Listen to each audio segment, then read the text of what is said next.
was a boy, a very strange, enchanted boy. They say he wandered very far over land and sea. A little shy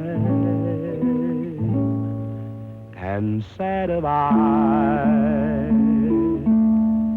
but very wise was he.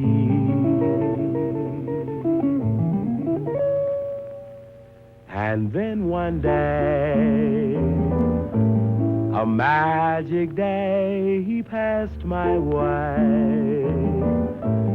And while we spoke of many things, fools and kings, this he said to me: